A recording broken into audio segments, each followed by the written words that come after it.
The U.S. is again warning that Russia could be on the brink of invading Ukraine.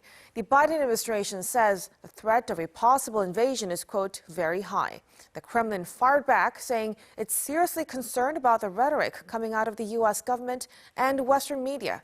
Hyo-sun tells us more.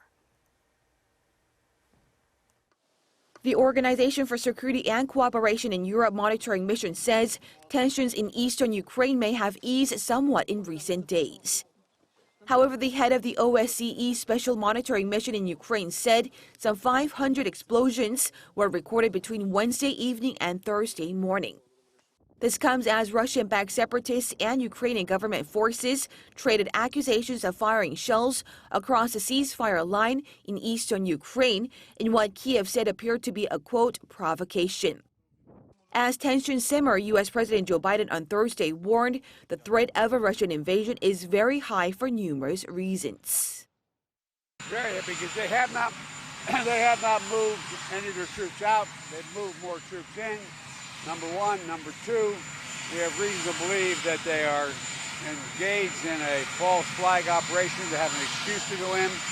Every indication we have is they're prepared to go into Ukraine, attack Ukraine.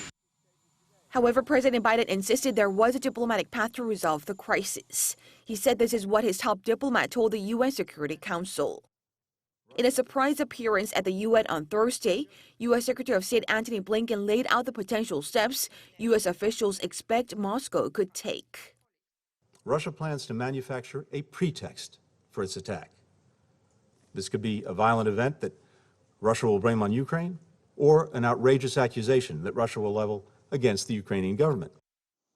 Criticizing Washington's rhetoric, the Kremlin expressed concern over the escalation of tensions that it says are partly inflamed by comments made by the West. Moscow decided to expel the U.S. Deputy Chief of Mission to Russia without elaborating on why. Russia's foreign ministry also called on the U.S. to stop supplying weapons to Ukraine.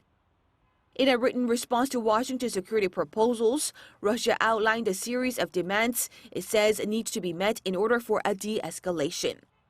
These include the withdrawal of Western military advisors and instructors from Ukraine. In Europe, EU leaders showed unity on implementing tough sanctions on Moscow should Russia invade Ukraine. At a summit Thursday, the 27 EU leaders discussed diplomatic ways to try and resolve the standoff. Hyo-sun, Arirang News.